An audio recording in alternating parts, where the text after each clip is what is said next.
It's June. You know what that means. The Pride Has Spoken is back. My name is Grace, but of course I'm not alone. I'm here with my fellow The Pride Has Spoken panel. First, Evvie Jagoda, how are you doing? I'm so good. Happy Pride, Grace. Happy I'm so Pride. excited to be here. I'm so excited we're doing another season. And yes, yay, yay, yay, yay, yay. Yeah. Yes, the podcasts that are full of positivity. We're also joined by Matt Scott. Matt, how are you doing? Woo! Happy to be here. Happy Pride, everybody. I hope you could hear the pride in my voice. I'm waving the purple flag. Happy to be here and just so honored to be back, feeling all of the emotions of like the excitement of being with you two, and also just like the joy and the feels, all of it. Yeah, I talked about, I think last year I said that what I envisioned for the Pride Has Spoken was that we were celebrating LGBTQ plus Survivor players, but also the Survivor queer community. And so I'm very excited to be back. I really feel that Survivor 44 has really come out strong with their Pride. The most... Yes. Yes. The most openly LGBTQ player the cast. Is that how we say it? There's 6 of them. They are on Instagram selling T-shirts. It's amazing. It's so great, Evvie.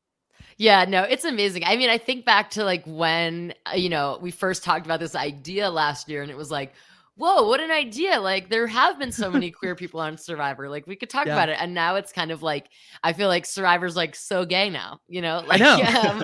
and no, it just really feels like obvious that we would do this, that, it's Pride Month and therefore, we should talk about queer people in Survivor and talk to Survivor players. It's just like, it really is, yeah, it feels like an embarrassment of riches right now. And that's Totally. really, really special. Yeah, little did we know it was coming with Survivor 44 in particular a year ago when we were doing the first Pride Has Spoken. And Matt, the first LGBT gay man winner since Todd. Is there? I'm not sure exactly all the qualifiers. But yeah, I was gonna say like the first LGBTQ plus openly LGBTQ plus person of color to win the game. Yes. Also, so Jam is an icon, a hero. Hopefully a like future down the line, maybe next year guest of the Pride Has Spoken. Sure. But yeah, I think like one thing I love so much about what we did last year and all of the interviews and conversations, I'm thinking of Bryce, I'm thinking of Liersa, I'm thinking of like everyone else we included, is even just how this conversation around intersectionality came up. So not just being queer people and people of color, but like the intersections of that and so many other identities. And so Jam is an icon. I saw him on Instagram like waving a rainbow flag at a Pride. He's probably going Pride to Pride, celebrating his big win. So we love that for him and for us too, just to really turn this into a celebration. Yeah, hell yeah. Yeah, no, I mean, I was at a Survivor event in Boston, Bryce and Wendell event in Boston a few weeks ago, and we were like, oh, we should take a picture of all the queer Survivor players. I saw this! Yeah, and it was like literally like more than half of the Survivors there, and like it was just so wonderful. You can check it out on my Instagram. And yeah, no, it's just really feels special. It feels like there's like this big energy right now, and like, yeah, it's, I mean, really special to be having this like super celebratory queer survivor moment in the midst of a very tough time for queer people in the world, especially in the US, with like so many anti-gay, anti-trans legislation going on. And it's like very amazing to be able to like in the midst of all that be like, F you to that. Look at what we have going on our TVs and around the country. And it's just like really, really beautiful. And we're not ashamed. We're not going anywhere. We're extremely prideful and happy. So it feels really nice to be doing this. And I would just even add, Evvie, like, yeah, F you to all of that, but it's like also like F you, an F you of love, because like we are coming from like this place of love, of celebration, of like just trying to live and thrive. And, you know, it sucks to have the push and pull of like this celebration that we're able to have around representation and progress in one sense in terms of media and the show and community that we love, but then also this like horrible pushback on a legislative level in so many places with so many anti-LGBT bills out there. So it's tough, but it feels nice that it always feels nice that we could come together like in the face of that. It's just that much less lonely. So thank you both, Grace and Evvie, for that. Yeah, I think we can chat about that. I mean, there is a record number of anti-LGBTQ bills that have been introduced this year alone, and it's only June. It's Pride Month. There was a recent study that came out from the Trevor Project, which shows that 1/3 of LGBTQ youth say that their mental health was poor. Most of the time, are always due to anti-LGBTQ policies and legislations.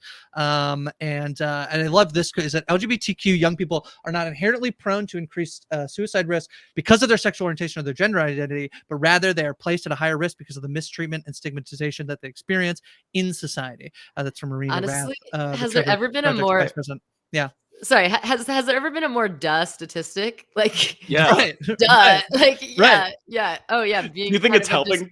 Right. Yeah. Like you think it's helping people? Discriminated group. Like, right. Yeah. No. Oh, weird. Yeah. Yeah, but I mean, yeah, it is like there is all of this legislation, and like it is, we're gonna celebrate the fact that like this little community is like, yeah, there was 6 open LGBTQ people on the season of Survivor. We're gonna be talking to an incredible lineup of people. We'll get to who our first guest is. Actually, you probably know because it's in the podcast title, and you probably clicked on the podcast already, so you know that we are speaking to Karla this week, which is very exciting. But we have a great. I guess we'll have 3 more episodes after this come out on Fridays, and yeah, we're gonna celebrate this little community. I think that as much as there's been a lot of progress in terms of, like we said, with season 44 and before season 44 as well, we know that like that's not it. There's more to do. So we'll chat about all of it, all of the queerness that Survivor has going on, and what else it can be. So yeah. I mean, and when I think about I always like, when you think about like diversity and representation in TV, it can often be, I think the anti-crowd is always like, oh, this is a TV show. You know what I mean? We're not here for that.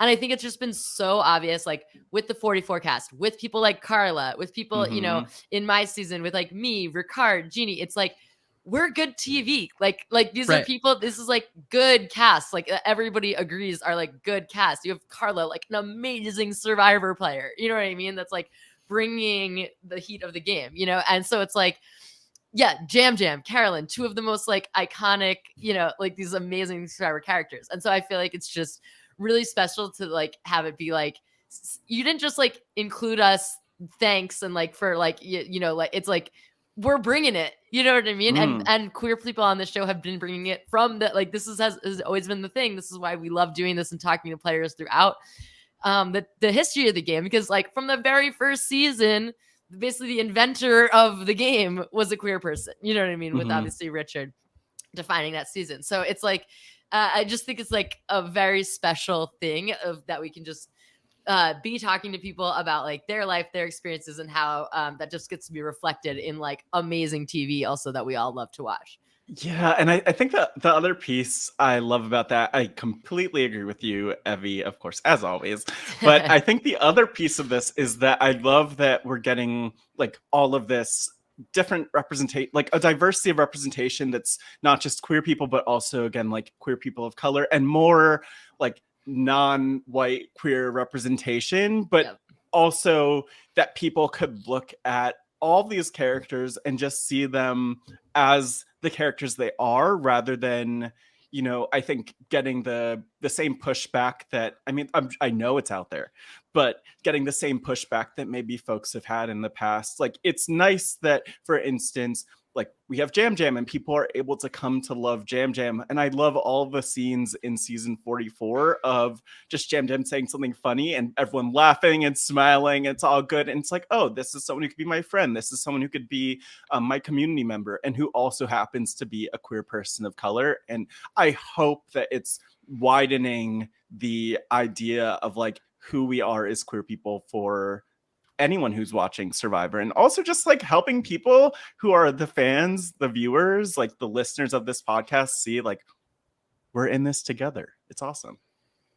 Yeah, I think the interesting thing too is there's like a third of the 44 cast is LGBTQ. It certainly did not come up in all of their stories as well. So I think that there's so much that we can, like, we're not chatting with any 44 people, but some of the people we are going to be chatting to about that they're like, on one hand it's like, oh, I want it to be in there, and then it's also nice that like there's so many queer people on the show that like that's not their, they're not like the queer person on the show, and that's their story. So I think I'm very excited for the interviews we have lined up, and all the things we're going to get to talk to these survivors about, both about their survivor experience and just them as people outside of the show as well. Yeah, absolutely. And I think that's always like, it's just always going to be the thing where you get to like the personal stories interplay with the fact that it's the best game ever, And so like, I just, when you think about Jam Jam, people are going to remember, he was, he's a person of color, he's queer, he's funny, and he played an amazing Survivor game, and I just think like that is, that's what it's all about. We are more than just that we're queer, and that's amazing. You know what I mean? Like, yeah. Can I answer this? Evvie, this is a question I thought about.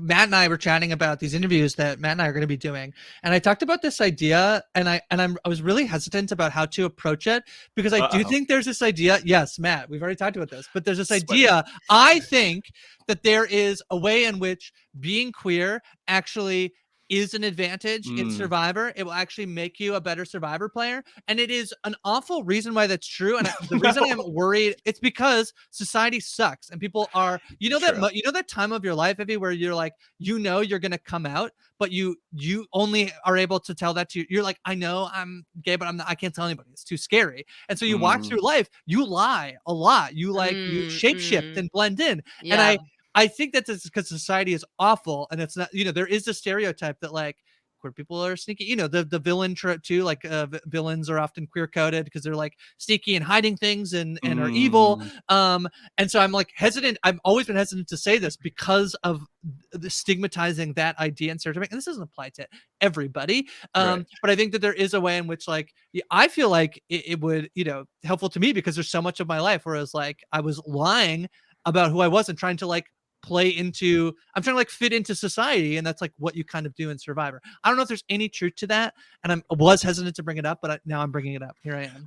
No, I definitely hear that. I mean, yeah, I think both like there's the sort of like skills that you pick up from like having to hide or feeling like you have to hide and things like this, and I definitely see those as things that can like be positive in Survivor. I think there's also like there's a whole bunch of ways in which I think being queer can help your Survivor game. I mean, like for me, for example, like I always think it's funny that I like watching the show back, realizing that I was non-binary while I was playing. And like, you have me literally in between the men and the women, like playing both sides. And like, I think it's like, yeah, because I have like masculinity and femininity, and I can play both those things in a way that like allowed me to bond with like people in a different way, I also think there's like, I think there's also the thing when I think the process of coming out and like owning your truth and like owning who you are, I think is like a very grounding and I don't know. I feel like that gives you like some toughness to then go and be on a TV show. You know what I mean? I think about like, there's like the playing the game of Survivor, and then there's like being a person who played Survivor and like the airing and like all that, which is like a whole other can of worms. Yeah. And like the fact that I feel like I had these like times of having to like push through and be brave and share who I am and like own that, I think like gives you some of that like, wherewithal to be able to handle the experience of like having yourself criticized by all sorts of, randos. I mean, you're also, when you're queer, you come out all the time. I was talking about like, when did you come out? And it's like, last week when I like went to the post office and I was like, I looked more masculine, but I had to like give them my ID like all the time. I like come out. Maybe that's true too. That like it's like the same as like having these difficult conversations in Survivor all the time. Yeah, there's a lot of layers to that, and much appreciated, Evvie, for breaking that down too. And I even just think like the idea of being used to at times being the only one in the room, at times being a community, really we have to be adaptable to navigate a lot of the challenges in the world, which Survivor requires that adaptability. And I think one thing that's really beautiful that's just coming to mind for me now with Jam Jam is that like a lot of the barriers that people would face, and I know that there will still be instances of discrimination and bias within the game, but like having a cast that is more inclusive makes it possible for there to be like people like Carolyn, like Jam Jam, like people who just make it so much further, queer people who make it so much further. And so I love this new era for us. It's like looking really, really like rainbow and stuff. Yeah, and just like in addition to, the non-queer players being more accepting, hopefully, there's also obviously the thing where like, I mean, Bryce talked if people haven't listened to the last season, like, we should hype this up. Those interviews. Yeah. But Bryce talked a lot about the experience of being the only one, the only queer person, the only Black queer person on his season, and how isolating that was, and how he thinks, that was a big part of why he wasn't able to do well in the game. And so like, when you're not the only one, when you can, bond with other people with similar experiences, or even just like, not even like explicitly bond about being queer, but just like that ability to like understand each other a little better and not bring in some of those biases of like thinking like, oh, he's reserved, he's shady, whatever, like all those negative biases. Just make you like so much more likely to succeed in the game, in life, and so it's just going to keep getting better and better, hopefully, as long as CBS keeps these amazing casting policies. I think about Survivor 42. We have this scene where it's between Romeo and Hai. Hai is, I think, like in his late 20s, and yet he's like in this scene as like the experienced LGBTQ person of like, I've come out to my family. Romeo being somebody who hasn't and is now like said, I didn't tell anybody before I came out, and now it's like, now they're gonna know because it's not like it's on a TV show. And was this a deleted scene? This was on the show, right? It was on the show. This was on the show. And just like, what a moment that like we get this this moment of like two LGBTQ men, gay men, sort of talking about their experiences. One who has come out and one who's was not ready to come out before, but then also choosing to come on a show in which he would then come out. It's like it's such a fascinating scene, and like there's not that many seasons that you can in the history book, so you could like get that moment to even happen. I think of there's the Zeke Brett scene as well, which is very memorable, but very few. But even just like the fact, and like there's so many examples we could give too, but like I think the fact that is even a scene that invites the viewers to understand more about like the intersections of being a gay person and being a person of color across different cultures, which brings in a whole other conversation around homophobia in certain communities, or what that experience is like. And the thing that I love for the viewers is whether or not they realize it, like these are conversations that we actually could not have on Survivor before because of who was cast, because of who was on the island, because of those really because of the just the lack of diversity that was there. So I mean, it's incredible that this is what we're able to have on our TV for millions of people. So it's educational while also being like really entertaining and fresh.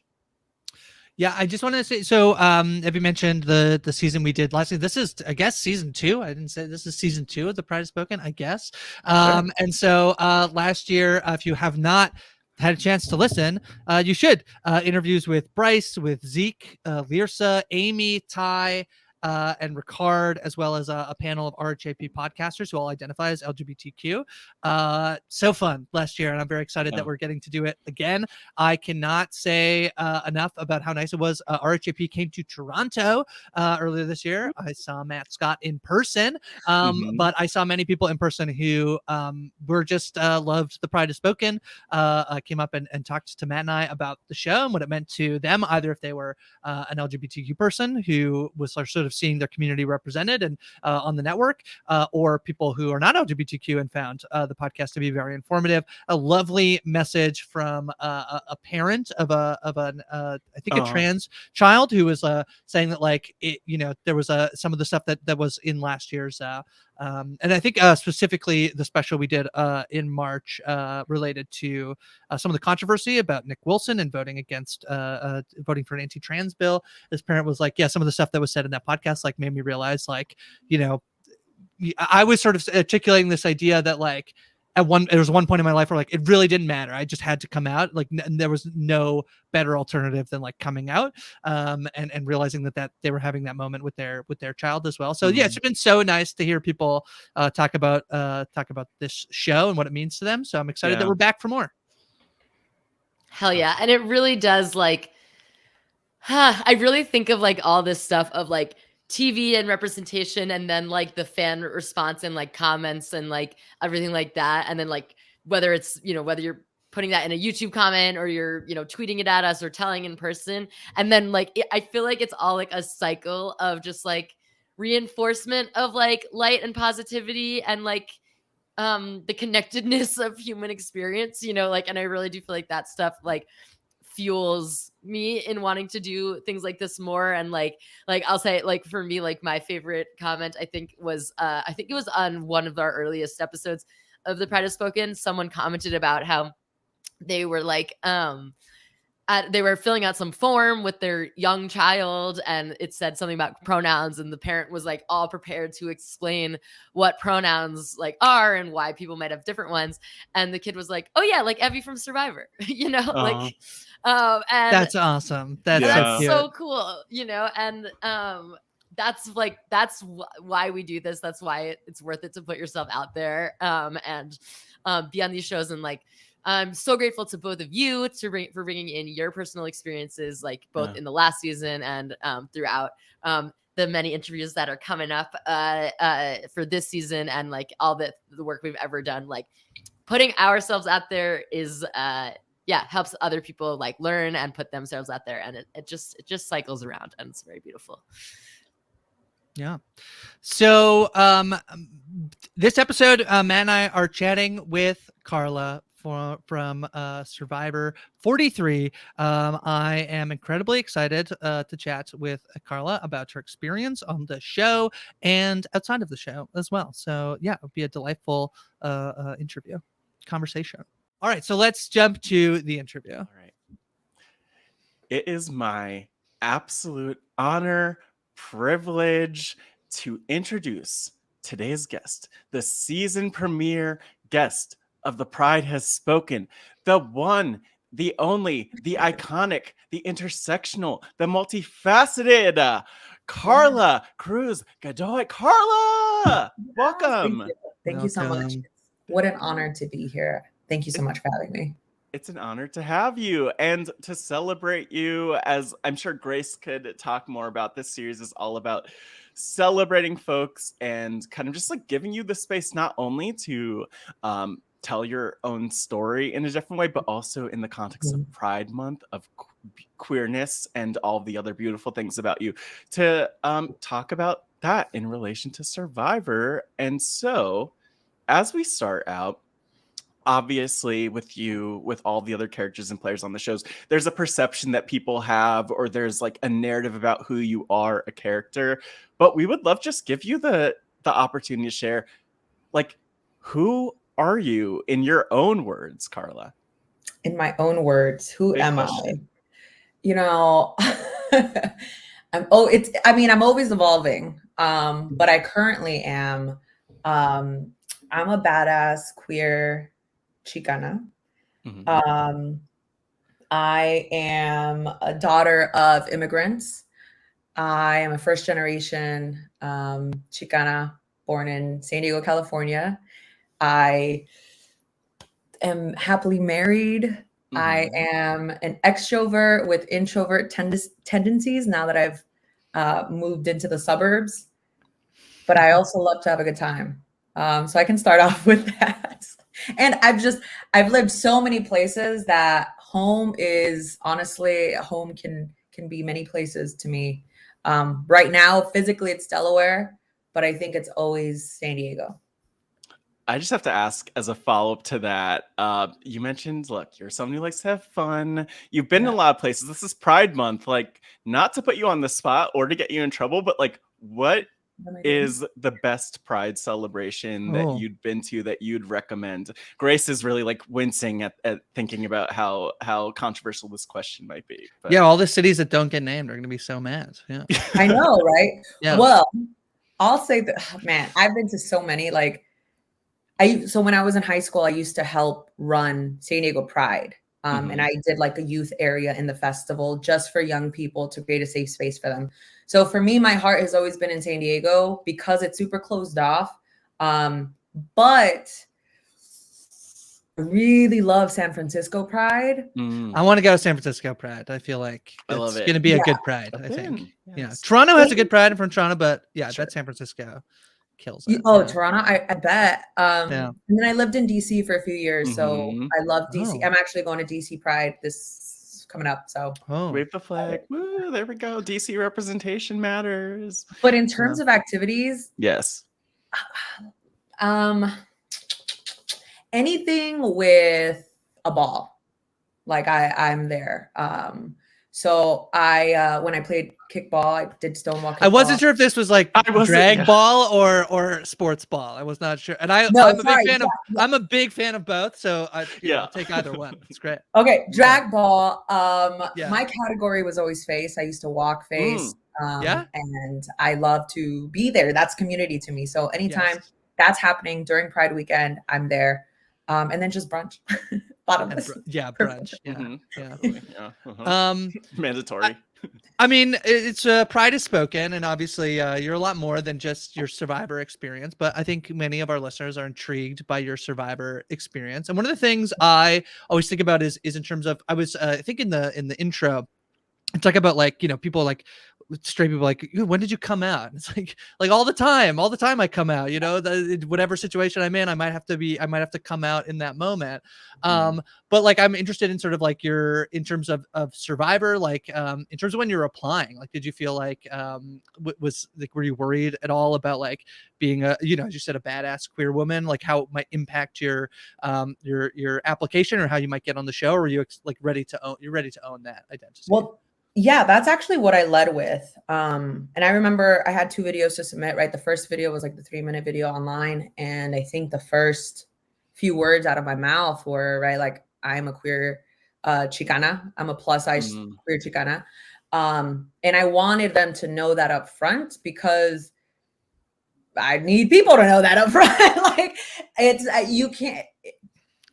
For me, especially on Survivor, I'd never really seen anyone that looked like me, and kind of represented the multiple identities, or at least close. Maybe Lirsa is very similar, but I wanted to be that. I wanted to go on TV and say, like, I'm a badass, and I need y'all to see that plus size women, queer women, women of color can be badass. So I led with that, and I was never like, this can't be at the forefront of who I am. Like, I think when I first got to the island, especially, or even before the island, during my interviews with folks, like, I was pretty, like, Lady Gaga is my life. You need to know that, like, this is who I am. And so it's funny because some of the questions they'd ask me, I think during I think it was with a call with Probst, he was like, so one of the producers was like, so what's your favorite Gaga song? And I feel so bad. I choked because I was like, I should have said Judas. And I was like, they're going to judge me if I say Judas. So I said like Hair or something. And I've been in my class of 2020 interview, I did it about Drag Race, and they're like, "What drag queens do you like?" And I completely blanked on like any drag, and it was like, it's not a fair question. It's going to represent who you think I am, and so I'm like, I don't know, like what's just the best answer when I should just say who my favorite drag queen is, but, right? So for me, it was that. It was representation. That's what I kept saying in my videos. Representation matters. That's important to me as a person in the work that I do. And we need to, mix it up a little bit, at least, historically from what we've seen on the show. Yeah. One thing I want to ask about with that is that I know, like going back to hearing like your pre-interviews before the season, you talked about like how just your life growing up like as like a poor kid or from a low income family and like having parents from Mexico and all that stuff like helped prepare you for Survivor. But like, I'm curious, what role do you feel like your queerness played, if any? Like, do you think it made you a better Survivor player, or do you think it just like do you think it just wasn't a factor in like how you showed up? I'm so curious about that because I feel like that has evolved over time. Like we have gone from like, let's say Bryce Isaiah, Purple Pants Badass, the one and only, love him, who like that was definitely a factor in terms of like what he was thinking about and how he was perceived. But now it's things are a little bit different with the diversity of the new era, thankfully. And so like, I'm just curious, like, what role do you feel like your like queerness played in like getting you ready for the Survivor experience, if anything? Well, I think that the way that I label my queerness is unapologetic. Since I've been young, or since discovering who I am and figuring out my sexuality, I've been very unapologetic about who I am, even with like my family has been like accepting. I'll say that. My immediate family was very accepting. I have a gay uncle who kind of like showed me the ropes, took me to my first Pride, got me, involved in activism and volunteering in California. So it was an easier transition. But then, you have some like aunts and uncles who are like, how could you be a lesbian or how could you be queer? And early on, I've learned that I have to be me, period. And so there's just this confidence that grew in me the older I got and the more proud I was of my queerness. But I'm also the type of person that, like, for example, if my mom were to ever say something to me, I'd clap back, but like in a way that's not super disrespectful, but I'd be like, I'm gonna do me still, like it doesn't matter what you say, like I'm still who I am. So I think that with that unapologeticness, I brought that into the game. And at first it was a little diminished because I was nervous and there was a lot of anxiety about the way that people would read me. So early on in the game, you could kind of see me feel a little bit more shy, a little scared. I was scared. But then there's just something, whether it was, talking with at the Coco tribe, I talked about Lisa, my wife, a lot. And there was just kind of like this instant acceptance in the group. I mean, no one was like, how dare you have a wife? Like everyone was chill. So that's when I was like, I could really be myself out here. And then you could kind of see me flourish and that confidence grow. I was a little bit more confident in making moves. And so I think my entire journey of knowing who I am and loving who I am and being proud of who I am, it showed in the way that I played. And I was also unapologetic about making moves that maybe, like I was like, I'm going to go for it. I'm going to go and I'm going to give it my all, just like I've given my all in life. And that's how I played till the very end. So yeah, I think like just to comment on that too, and I'm sure Grace has a question or like follow up to that, but like that's one of the things that I know like so many of us, myself included, have loved about what we got from you on the show is like that unapologetic thing, because like speaking as a queer person of color, also it's like there's so many people who want us to shrink ourselves into like these little boxes and to not be as big or as loud or as confident as we are, because like they want us to suffer as much as possible at times. And so I just feel like the fact that you were like, no, I'm going to show up and be this badass, on top of like, of course, all of your other identities and experiences, like being a woman, which also is another factor. So I'm just like looking at like all of the identities and the ways that people, I mean, outside of Survivor, think you should act and be, but also like even within Survivor, like I would almost say there hasn't been anyone like you. I think pretty confidently, like there hasn't been anyone who's been like you, like confident in that way to do what they want. But like the people who experience people wanting us to shrink outside of the game could totally relate to that. So I just want to say like love that and thankful for it, right? Oh, well, thank you. I appreciate that. That just reminded me of the fact that like I was even out there reading people, like the way that I like Cody when it came to like, take stuff from my tribe. Yeah, that's right. I had to fight back from and you hear me say it a little bit in that episode where I'm like, y'all, I didn't say y'all are dumb, but I'm like, y'all really let him take advantage of us. When I really wanted to be like, y'all are as stupid as hell, you know, but I was like, let me not, because I can't come off strong, because then people are going to read me, you know, and be like, oh, this girl is, you know, loud. She's a great, you know, I was like, nope, I'm not going to do it. So I let them play, you know, do what they had to do. But I think I was like, oh. Yeah, I think that is such a fascinating like thing about the show, because it's like, because I feel like some of the questions I had about, like, you know, you talk about when you talked about your wife, and I'm so intrigued about, like you said, like nobody said nobody said anything negative, right? Like it wasn't like, oh my God. But I'm wondering if there was like a nervousness to come out, whether you think it affects your gameplay, because in real, I respect so much that you were so confident, not only in real life, but also this game, because in the modern era of Survivor, being the most outspoken, being the person who's sort of like, if you look confident, that's maybe a reason to be voted out in this sort of new era of Survivor. Yeah, there were, I mean, luckily, I feel like I don't hesitate to ever hide who I am. Even, for example, like I just moved into this neighborhood in Delaware, and all of my neighbors are older. I'd say probably like 50, 60. And even then, like it's my wife and I, right? And we're not going to be like, this is my roommate. No, this is my wife. And that's how, we just like ourselves. But it takes practice, right? Like, and I feel like the way I vibe too with Gio, and I got really lucky to have another queer person on my tribe. We were easily able to connect and just relate to each other, even though we both have very different experiences with our identities. Yeah. Like something I'm curious about too, because like there is obviously the confidence, which we love, which we admire, which we like, I think is so important. But I'm also curious, not to like dig into your traumas and other things as a queer person, but like, where did that confidence come from? Because I mean, I would imagine that it wasn't always there, but do you remember a time when you didn't have that? I'm just thinking of the people who are like, I don't want to say envious of your confidence, but who want to like figure out, like, I want some what Karla's having, right? Yeah. So I think that a lot of in retrospect, I look into my life and I'm like, all right, where did she? Because I was never this confident, honestly. And I think a lot of it started.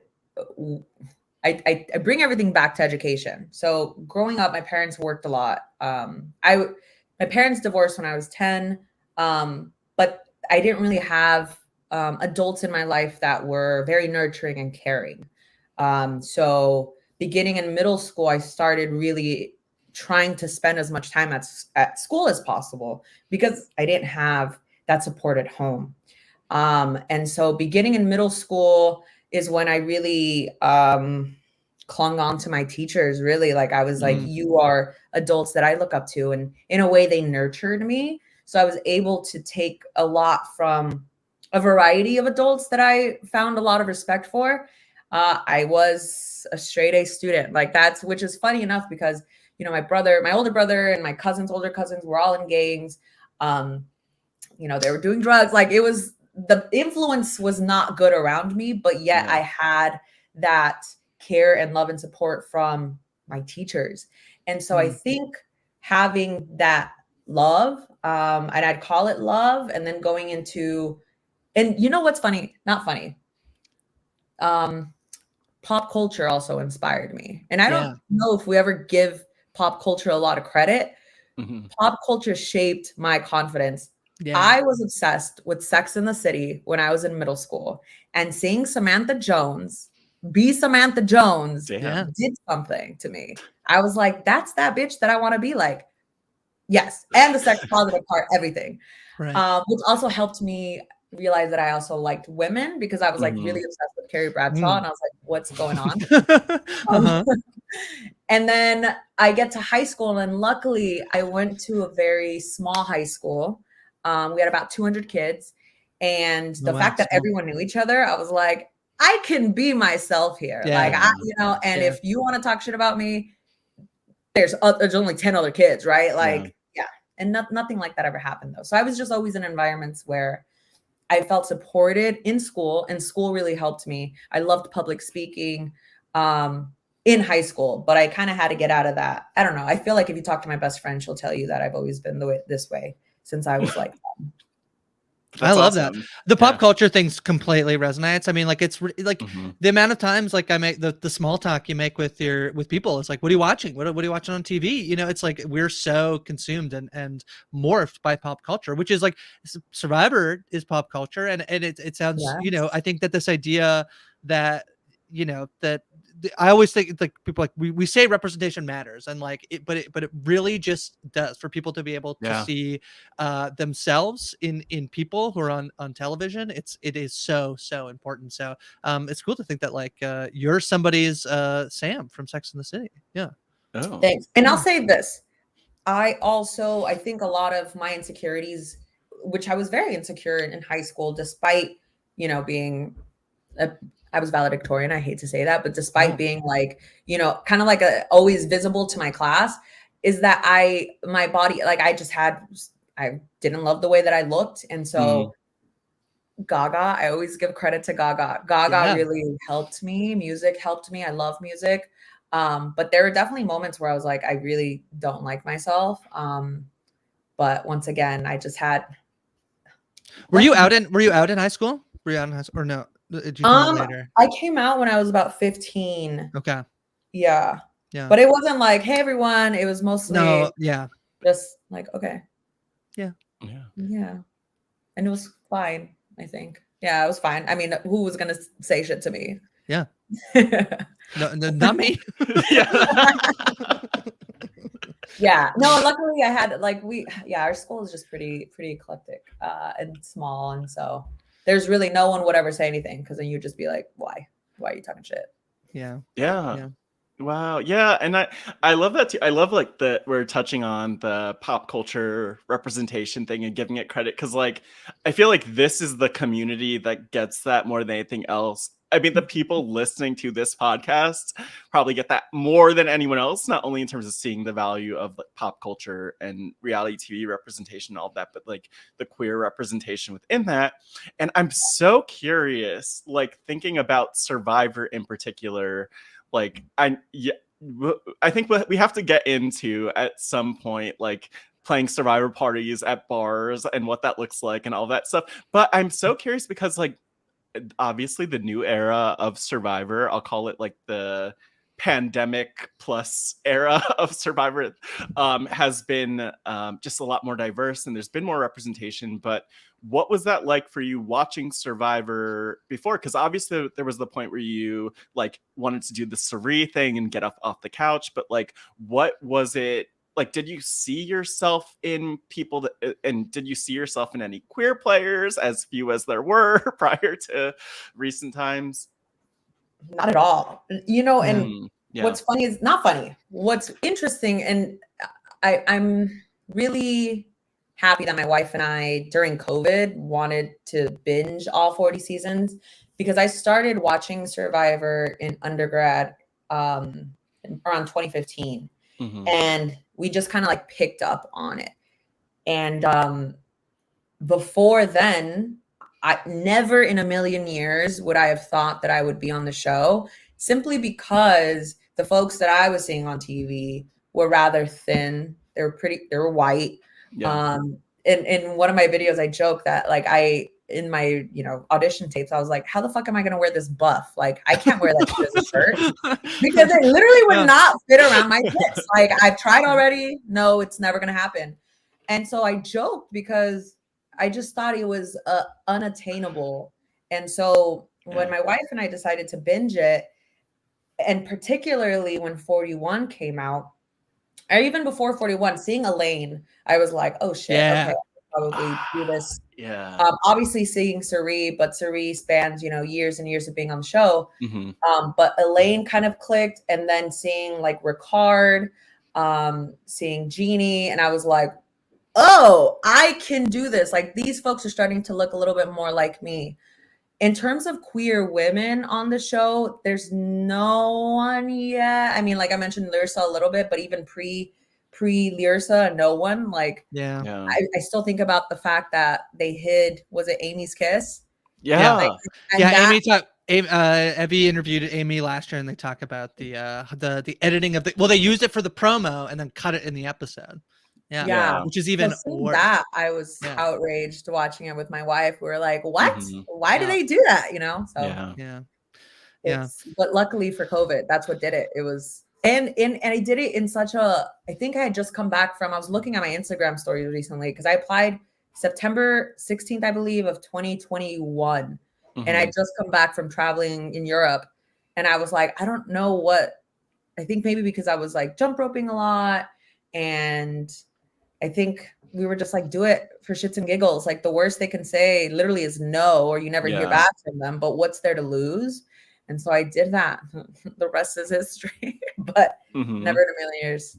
Yeah. Well, and just one thing I would just comment on, not even a question, is that one thing I appreciate about, well, there's a lot, obviously, but one thing I really appreciate about you in relation to Survivor, going back to, I think, like Mike Bloom's interviews and other interviews before the season, is just like, you're like, look, I'm playing like Sari and Tony. And I feel like that was like so spot on. It's hilarious because people all like, there's this thing on Twitter right now where people are mentioning like the 3 people who are their archetype, and everyone's basically saying like Parvati, Sari, and like Sandra basically as their archetype. But I feel like the Tony and Sari blend is a good summary of who you are. And I just wanted to comment on that because I feel like that idea of like knowing yourself and having an idea of who you are, it's important, and it translates, right?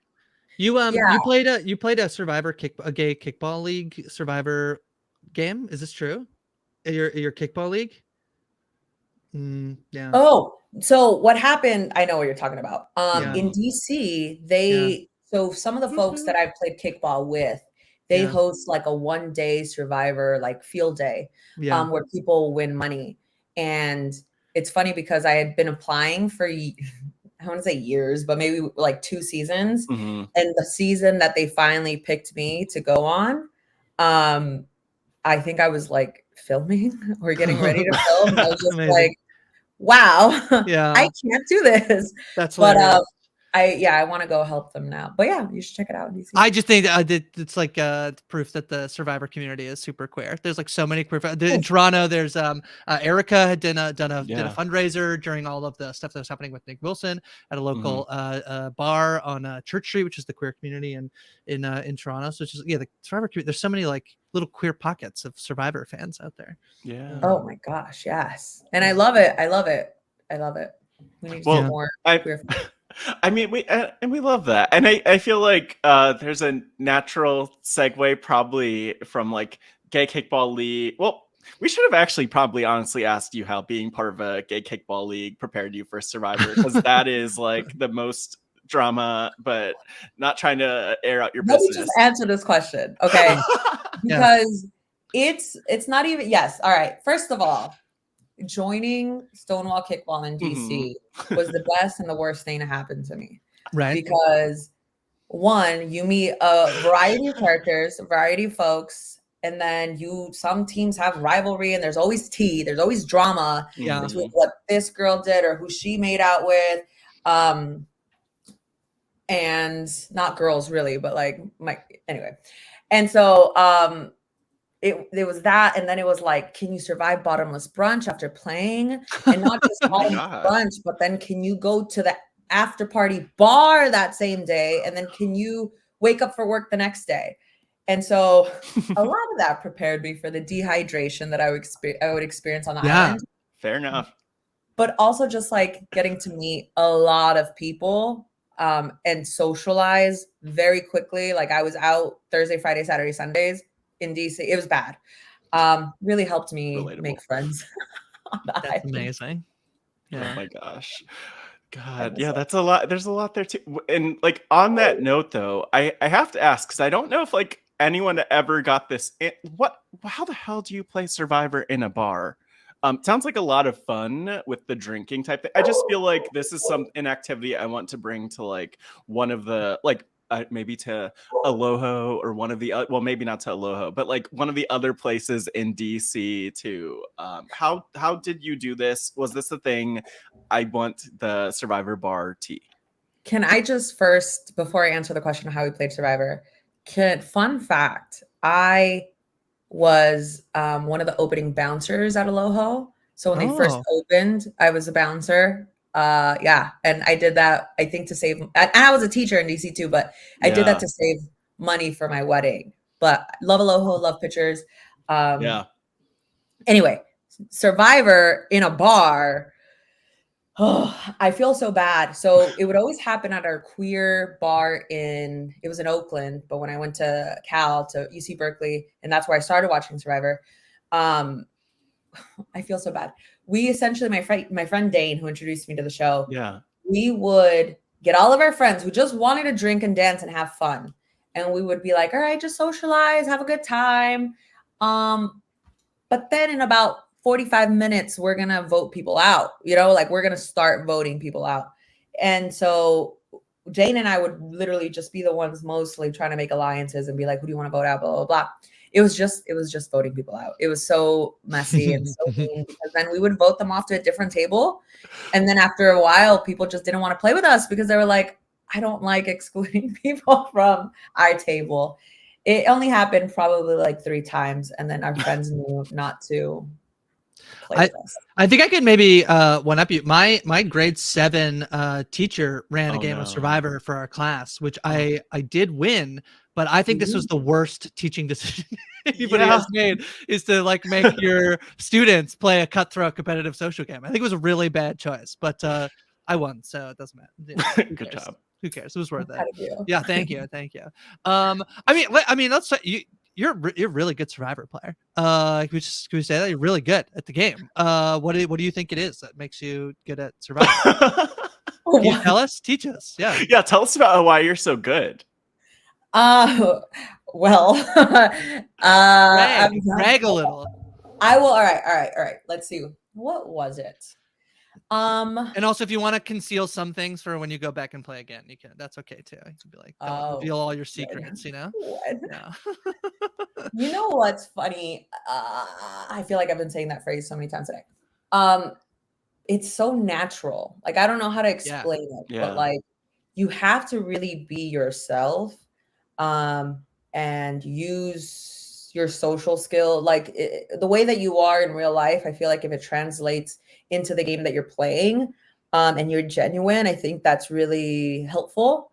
If you're able to stay calm under pressure, that helped me a lot, because there were moments where I just didn't know what was happening. And like, we were searching for an advantage, and I think it was the one where Cody, it was the choose your champion. So we're just running around the island. And people are just being like, oh, Karla thinks it's Owen. Karla's saying Owen might have the advantage. And then like, people are just talking shit. And I'm like, this is like a telephone game right now. Everyone's just spreading misinformation. How do you reel it in? I trusted, it's hard because I want to say I trusted my gut, and I did, and it helped me get far. But then at the end, trusting myself a little too much is kind of like what got to me. I don't know I think it's all relationship based, obviously. And I think a lot of people, if you don't know how to make friends with folks and you don't know how to apologize, I think that's what gets you. And Jesse and I were just talking about this yesterday. He was like, when we'd come back from tribal, he would do his apology tour. And if you don't know how to say sorry, then you're screwed. And I think that in my season, especially, not honing in on people's like empathy, or knowing where or how to apologize, or knowing when to make friends with people who may have voted you out. If you didn't know how to do that, then I think that really came to bite you in the ass later. Yeah, empathy. It's really interesting, like in terms of like a Survivor skill set. I don't know that it's one that most you feel like there's this like cutthroat, like that's what the thing you need, which I think you do. But the idea that you also need to interweave sort of empathy in the middle of that, I think makes a lot of sense. Yeah, that reminds me of like just Sammy, because he had voted for me. He was playing a really deceptive game, but when he knew he was kind of like on the outs, I was the only one to talk to him that day. And that's still, I think, what's bonded us. He's like, I thought that even though I voted for you to be out the night before, he's like, why are you still talking to me? Why are you the only one trying to give me a chance? And I was like, Sammy, I was like, I care for you as a human, and that's who I am in life, right? Like, if I feel like, especially if someone's left out or if I feel someone's being excluded, like, I'm gonna try to, and maybe it's the teacher in me too. Mm-hmm. I had to be there. Like, I can't just ignore someone, you know? Like, I can't just be like, bye, you're no one. Yeah. Because what does that teach me? Or what does that teach him? I mean, look, I mean, that's like, you know, in some ways it's like the queer community. It's a queer community that I want as well, is that like we, you know, we bring people in rather than exclude people, right? And to have this like, yeah, this radical empathy.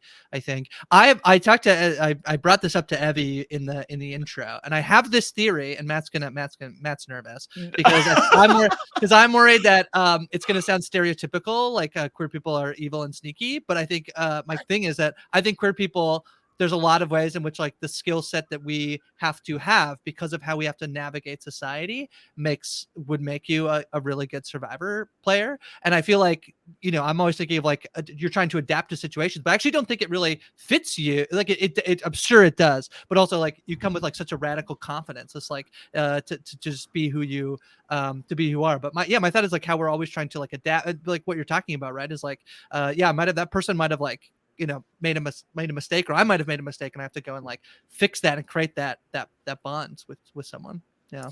Yes, which is, you know, it's interesting because if someone wrongs me, like and I think maybe it's because I've also grown, but like younger Karla, right? If someone did something that like irritated me, annoyed me, if someone betrayed me, backstabbed me in real life, yeah, I'm the type of person to just cut them off. Like, you're done. Like, I'm not going to give you the energy anymore. Like, you fucked up. Like, bye. And I think one of the lessons that I was trying to ensure that I, you know, played through and followed through with is, especially in Survivor, but also as I grow up, right? I can't be quick to cut people off in life. And I think that's also, I've learned a lot about myself being out there. And I think that patience and empathy is something that I feel like I took away from the game. Yeah. Grace, I'm curious your thoughts on that too. Well, I think that's true, because I think that there are certain people in you that are in your life that you absolutely can just be like, that's not worth my effort there, you know, or the thing that they do is so, you know, it's like, no, and that's not part of me. But then there's also ways in which you can. And I think like, you know, my work, if somebody, you know, misgenders me at work, I can be like, I'm done with you. I'm never taking a meeting with you again. I'm the world's worst coworker, even though they messed up. So you have to figure out these ways to like navigate that. And sometimes it's just forgiving them and hoping that they'll learn from that experience and not do it again, which is same in Survivor. Like, it's a little bit more I mean, actually, maybe it's not, because I'm doing mine for the money too, to get my paycheck every 2 weeks. You're just trying to win $1 million, to not like, you know, get rid, you know, see someone as like, well, I'm going to write you off. Like, no, maybe I need your vote in 2 days. I mean, Grace, it adds up too. Like, to the million eventually, I guess. I don't know. But actually, this like brings up something that I'm curious about, Karla. I'm sure like a lot of people like to focus on regrets and things like, oh, I wish, which like that could be an ongoing thing. But something I'm really curious about is like, in particular, when it comes to just like your LGBTQ identity, like what is there anything that you wish was more part of the show? Because I feel like there's so much to you that like we were able to like be exposed to through the show. But I'm curious if there was anything like you wish was more represented, and, you know, maybe more broadly beyond like just that identity. Is there anything about you that you wish was like better captured in the show itself? Yeah, I think, well, in terms of like my queer identity, there are moments when at Coco, like Gio and I would just randomly quote Drag Race, and or we would just like run around the beach and just like, whether we'd be like down the catwalk, there was lots of queer moments of joy that I don't think were shown, mainly because of like, I don't know, I wouldn't say the edit, but just like the type of, you know, character that they wanted to show. So there was not a lot of the strategist. Yeah. Right. I wish that in one moment, and this goes beyond my queerness, but rather like more of like my, I would say like the way that I grew up, specifically is the conversations that I would have with Jesse around the communities we grew up in, and what it was like to, you know, grow up in neighborhoods that have been highly gentrified now. And, you know, the fact that our families can't survive in LA and or in San Diego, and what it means. Like we would joke, because we bonded a lot out there, especially both, you know, going to Berkeley. I think like some folks, I think there's a big misconception of like, I'll say this. I knew the type of person Jesse was just based off of the clubs he associated himself with. Right. When I first got to know that he, you know, that he went to Cal, I was like, oh, what clubs did you were you a part of? And I was like, all right, he's down. Like he's the type of person that's, you know, an activist. Like he's really fighting for social justice. But then we would crack jokes just about like, for me, it was like my cousins were in gangs. My brother tried to be a gangster. And then he, you know, was a part of a gang. And we would just crack jokes. He was wearing red. I was wearing blue. And like, yo, what up? Right. But no one else got that reference. So I wish they showed that, because that's real. Like, and if you grow up, I feel like, or just anyone, any pop culture reference, but like, if you know red and blue, you know, like in the hood, in the streets, like, so we would laugh at that. And I wish that they showed that, but I don't know how it would like fit in the narrative and the story that they're trying to tell. But that's when I also felt closest to home, was also around like someone like Jesse, because and it's also hard with like, you know, having not multiple identities, but being so intersectional, is that sometimes you do lean a little bit, you know, like I'm going to Pride, I'm leaning really on my queer side and my queerness, but then how do I lean into, you know, being a Latina, being a Chicana, growing up poor? And so I kind of had a little bit of both. It was like a perfect mesh when I had conversations with Jesse. It was really cool.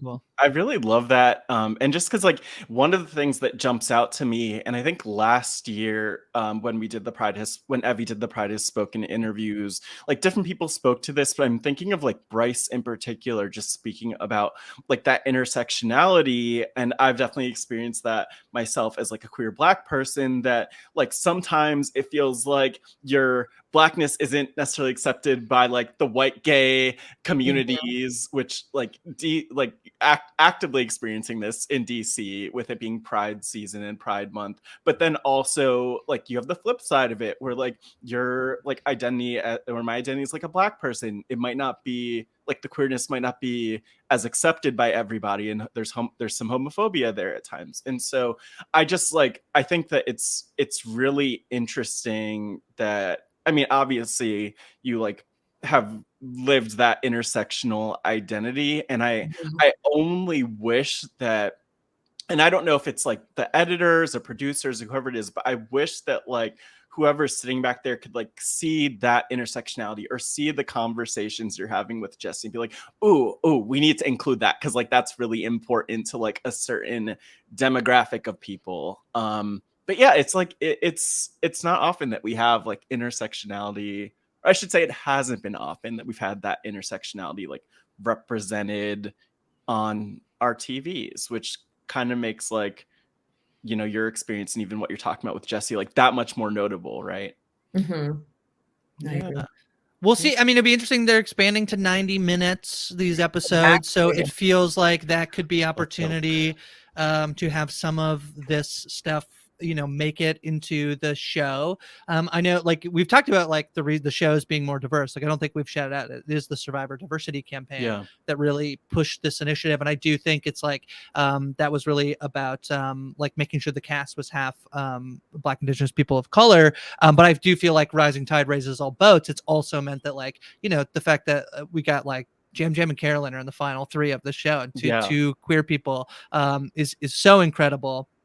and who they're choosing to put on the show, and recognizing diversity in other forms as well. But hopefully, there was a big push about like, you can put those people on the show, but if you don't understand how to tell their stories, then that won't be enough. And so making sure that behind the scenes it is diverse as well, and people who know how to tell those stories, because that does feel like, I can understand the the logic to put in a scene where Karla and Gio are walking down the runway will take away from Karla's strategy mindset. But and they're making a TV show and they have to make decisions, and you become like, I'm interested, like you become a character, right? Rather than a person, which is like a whole complicated thing that can come to that. But to me, it feels like it makes you a more interesting character if we get to see some more of the depth to you, rather than the one way we saw. Do you feel like, that's true? Like, you feel like you're a character from the show? I do in the sense that, I feel like most folks really only got to see, at least get to know me. I think it was in the first episode, learn a little bit about my background. I also haven't rewatched my season, so I don't know if it's ever brought up again, other than in the early bits. But of course, you see it's survival mode. And I think the one way that I was I also try to like detach myself from reality when I was out there, because in a way you are detached from everything that's real, and you create your own world. So anything that I probably like, for example, like, especially when it comes to joking with Jesse yesterday, I was like, for the loved ones visit, I was sad that I wasn't chosen, mostly because I felt left out. Right. Yeah. But I remember Probst being like, Karla, like, what's going on through your mind? And I was like, well, I'll see my wife in 10 days. Like, I'm not tripping,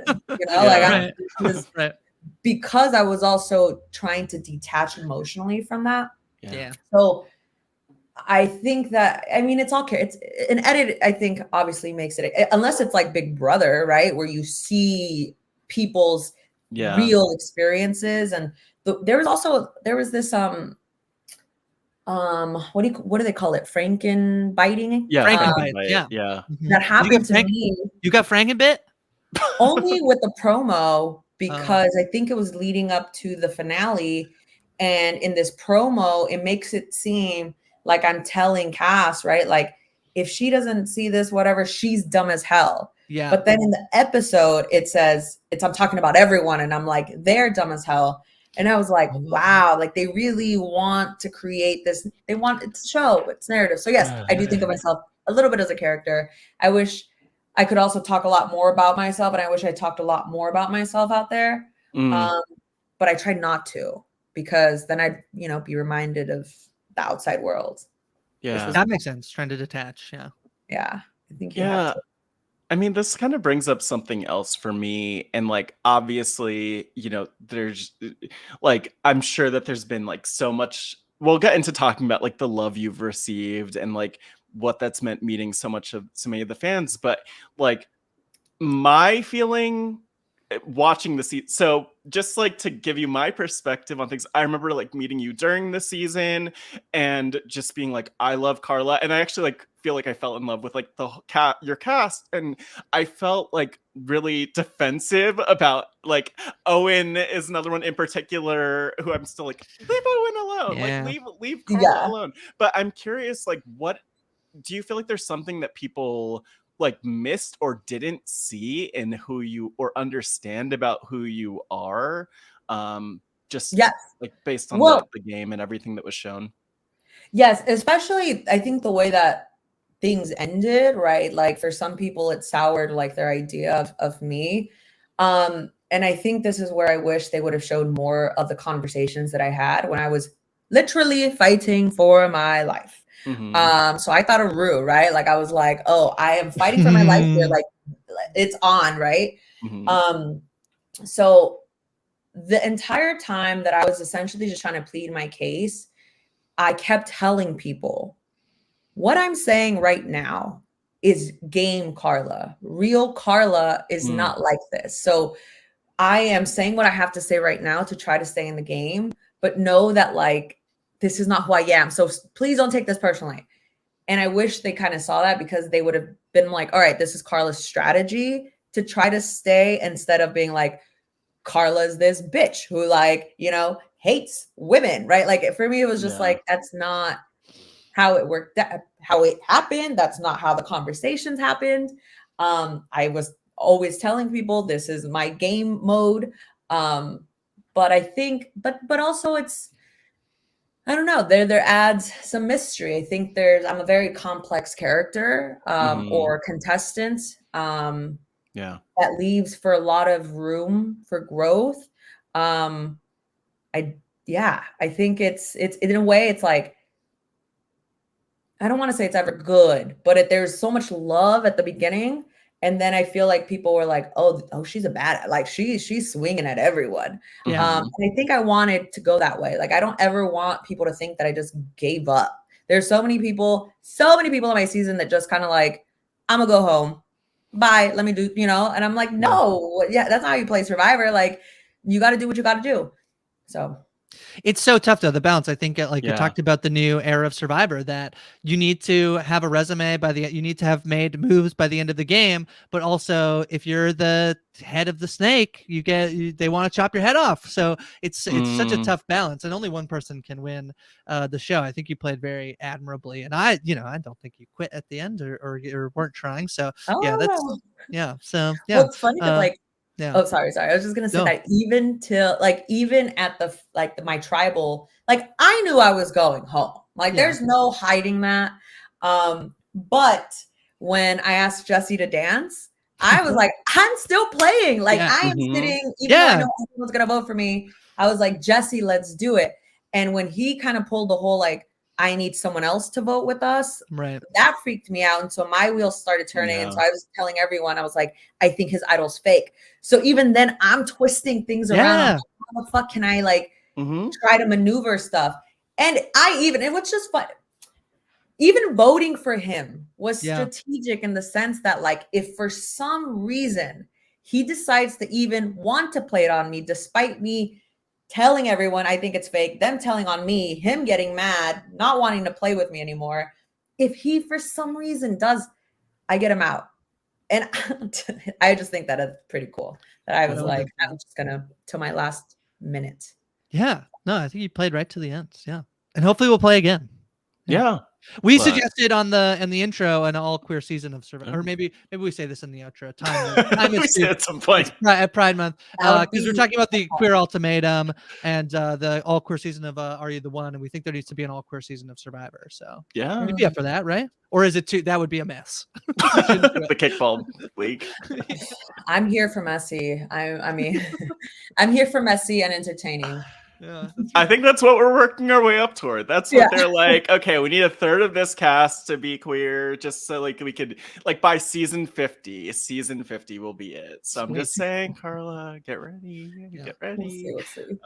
But no, I mean, look, there's so much we could go into with your game, but beyond it, I think one thing that's interesting is, like, I say this and I'm gonna stand by it. You're a queer icon. You are a queer icon in the context of reality TV. Definitely in the context of Survivor and reality TV. I know you. How do you feel about that, first and foremost? I see your face. That's so weird. Because, like, okay, thank you. What a compliment. Yeah, I don't know. Whenever, thank you. I just like to be humble about things, and I'm also like, no, I am no one. I am no one.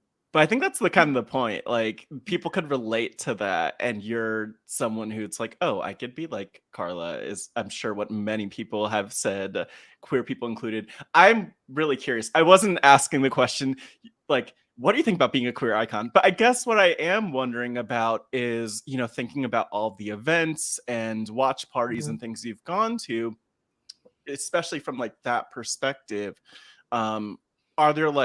Are there any moments or memories you've had from meeting people who are like, oh my gosh, your representation, including like being a queer person, like, are there people who've shared what that's meant to them with you? Obviously not asking you to name names, but like, I'm curious about your experiences with that.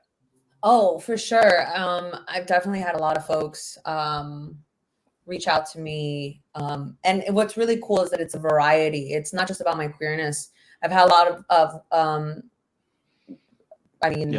folks in general who've just been like, the fact that I've seen someone who's plus size and kill at challenges and beat challenges is inspiration. Break challenges. Yeah. Because they're like, then they brought it back, but whatever, yeah. But it's like they're like, I never thought that I'd see someone who has a body type similar to mine, or someone who, is insecure about their body or may not be insecure about their body, just being out there in shorts and a bra. And so I think it's moments like that, and even because I rarely see a lot of like Mexican American or Latinas or Chicanas ever reply, just seeing folks reach out to be like, I haven't seen anyone really use the term Chicana on TV, especially in reality TV. So to see that brings them joy. Yeah, it's been nice. It reminds me a lot of like when I was a teacher, and I had like we called it like I wouldn't say it was our GSA. We had a name for it, but we had a queer club. GSA being Gay Straight Alliance. I was too afraid to join that because I thought people would think I was gay. I think ours was called Free Expression or something like that. Which is beautiful. But like let me just show you, because I actually have the posters. So when I was a teacher, these are the posters that I have in my classroom. So for our podcast listeners, lots of so I have Gaga in the middle, I have Frida, I have the Stonewall Inn, Angela Davis, I have Michelle Obama, you have Barack Obama on the side, you have Marsha P. Johnson. Hell yeah. Sorry, I'm going on a rant, but anyway. Good rant. Yeah, it reminded me of being a teacher, and then having these young students come up to me, high school age students, and just being like, can I stay after school? Or I ask you questions about your identity, and I'm like, that's what not the reason why I wanted to get into teaching, but because that's why I am who I am, because of my experience being a young person, right? And looking up to my teachers, to then have that reflect in the work that I do. And then also on TV is kind of like full circle. Well, in this moment when they are trying to, ban this being talked about in schools in many states in the United States, it's more important than ever to realize why, I always love this quote. And I said it last year, which is we're not trying to make straight kids queer or trans cis kids trans. We just want those people to be queer adults and trans adults. We just want them to be okay and comfortable and grow up in a world that knows that the world is accepting and loves them. And I think for me, it's funny, had this idea of what these interviews would be like, and I all this talk about coming out and all this stuff, and I just feel you obviously have those experiences, but what I appreciate so much about you is this this confidence that you give, that I know there is something that is so meaningful when you see people living, because you think for many moments of your life that having a life where you are confident in who you are is not possible. It's literally an impossible thing that will never come. And when you see it in real life, in a real person, it's hard to really express, I think, to people who are not queer, not trans, to really understand how meaningful it is to see that person living authentically and not ashamed of it, and not because there's so many ways in which we're ashamed. So that's the thing that I think I've come away from this interview being so incredibly in awe of you, is your confidence in who you are. And I know that that's probably not easy to do all the time, and we all need to think that you're confident 100% of the time would be but I'm sure your wife is very supportive and all of these things. But it is very cool to see, and I think it means a lot. It means a lot to me, and so I'm sure it means a lot to people who are listening and who watched you on the show. And I'll say, I feel like this has been one of the interviews where I feel like I'm myself the most. I don't know if that makes sense, but all the other shows that I've been on or interviews, I feel like because it's just so focused on Survivor and strategy and gameplay, I'm this is, it's me. I was on the show and I did that, but there's more to me than just making those moves, and saying what I said. It's who am I as a whole. And I guess that's why I'm a little bit more, I don't know, this is really me, right? And if folks meet me in person, most likely I have a drink in hand, because That's why. Why not? As I drink a beer right now. Yeah. Yeah. And I mean, it's just like, and Grace, you, I think put all that so beautifully. And, you know, I think that the other piece of it too is that, like, there are just times that people, and Grace referenced this with like the legislation and different just like pushback against LGBTQ plus people, but like there are so many places where people like we could breathe and they're like, stop, I hate you, get out of here. And so like the fact that you could be so confident too, or and even just like show people that it's okay for us to be confident, like that goes such a long way. And so we appreciate you. We're grateful for you. Queer fans are grateful for you. Chicana fans are grateful for you. Like some of the fans, we're grateful. And I think like over time that love will grow. That's one thing that crossed my mind even as we were getting ready for this. And I'm excited for that. But I want to actually see, Karla, if you have any words for I'll say your queer fans in particular, but I always feel bad because there are so many other. It's June. The straight fans. Yeah. You have so many other months. Yeah. Every other month. Yeah. Yeah. Any words for my queer fans? Yes. Yeah. Future queer Survivor players, somebody who's thinking about applying for the show, but now we're isn't sure. Yeah. Of course, it's fuck that voice inside your head that's telling you that you cannot do this or that you're not good enough or that, you know, you whatever it is, you might not be athletic enough or whatever. Fuck that, because at the end of the day, this is the only life we have. Like, I feel like, and do what you got to do, period, because no one else is going to make decisions for you. So you say no now, you're never going to do it again. You're going to keep telling yourself no. And if you get comfortable telling yourself no and backing away from it, you're not going to do it. So do it. Like, what's stopping you? If it's fear, then you better get ready for Survivor, because there's a lot of fear out there. But if you're able to, and this is particularly just for applying, but if you're able to apply and hit apply, that's already one step, you know, in front that you just did. But in life, it does not matter what anyone fucking says about you, period. Even your parents, it could be anyone. It doesn't matter, as long as you're happy and you're doing you and you are safe and you love yourself and you are happy. That's all that matters, because you can find family anywhere. You can find friends anywhere. You can, you know, as long as you are you. Sorry. No, don't apologize. People. I love that of like, there are people out there who will love you. Like, if you're thinking, if it feels like nobody loves you, there are people who love you. I love you. If you're like, you think that nobody loves you, you send me a DM and I'll tell you I love you. You know, people, you'll find it. And you know, when it's safe to come out and do all this, you know, all of those things, but like, yeah, you got to do it. You got to live your life as you. And you can try it, and that's not right, and you figure it out, you know? Yeah. So yes. And know that nothing is definite, right? Like, life is so fluid. It's so fluid. Your identity is fluid. Everything's fluid. Allow yourself to be fluid. Hashtag allow yourself to be fluid. That's the hashtag for the pod. That's the the hashtag for this episode. And I hope people continue to reach out.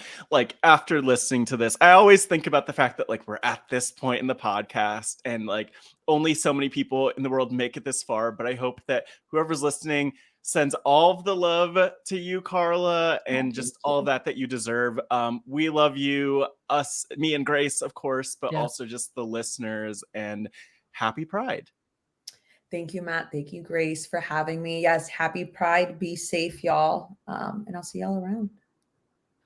All right, we are back, the three of us. Thank you so much to Karla for the interview. We very much appreciate you coming on. Rob is a podcast, and the Pride has spoken. Make sure you use the hashtag if you liked the episode, you liked the interview.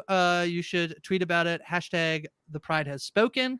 Last year, Matt and Evvie, we sold t-shirts on the Rob is a podcast website. I believe it's, I always get this, I'm going to get it right. So I think it's RHAP.com/shop, but it might be Rob has a website.com/shop.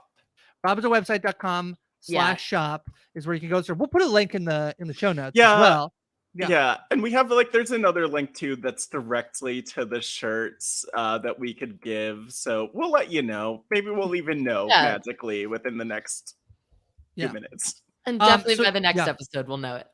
No, that's right. RobbinsAWebsite.com/shop, and we'll put the link for the actual shirt in the show notes. It comes in many different colors, and every time I see someone post a picture that they got their shirt last year, I got jealous that I didn't have that color shirt. So I feel like I'm probably gonna end up buying like 3 shirts this year because it's great.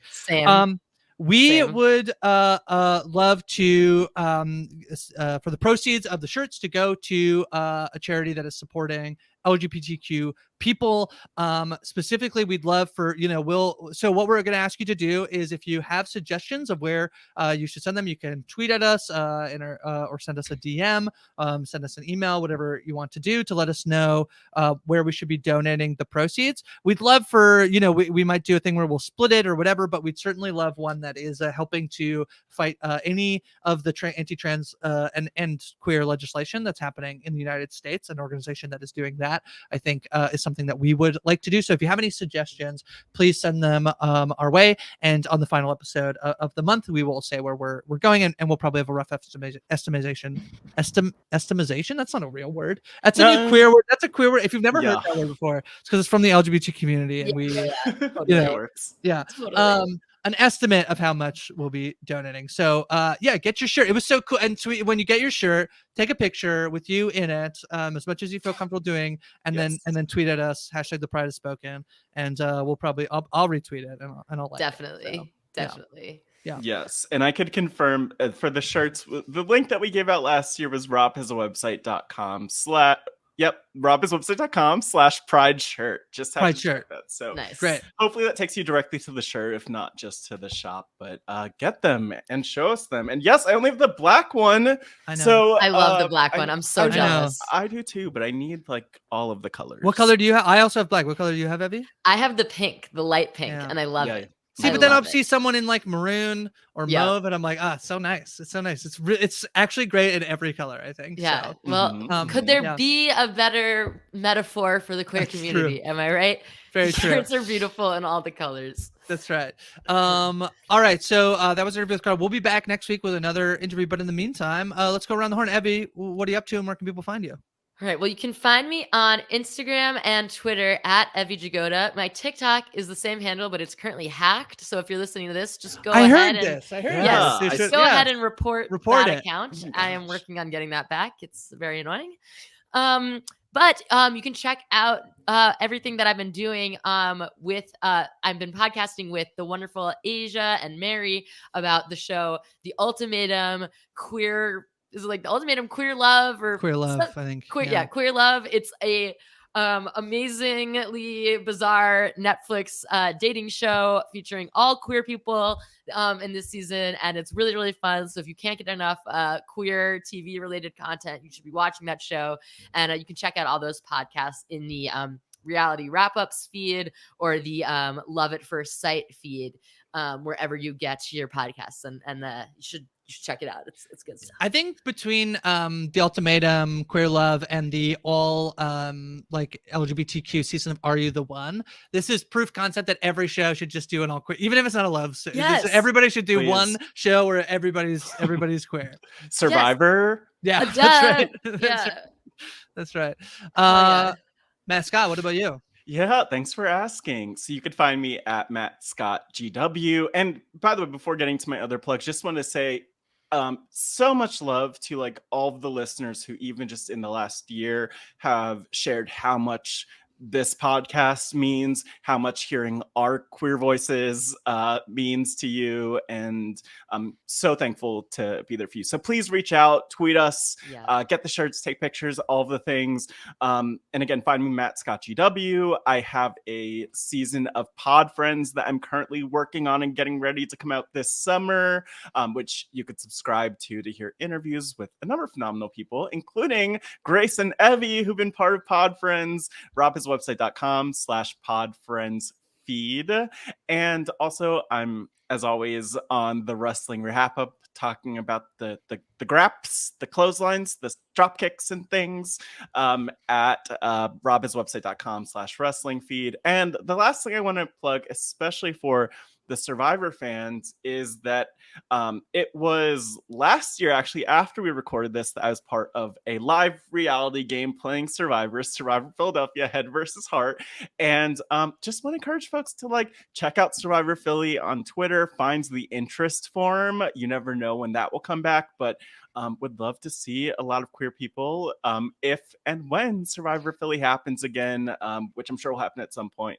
Again, at Survivor Philly on Twitter. Those are my plugs. I was Matt and I are going to do the interviews this season, and I was worried about like it's not Survivor to Survivor, but here you are having played Survivor. Where's my buff? Where's my buff? Philadelphia. So yeah, we're golden now. We're great. Spoiler alert, final 3. But oh wow! Oh hell yeah! Yes, maybe I won. Who knows?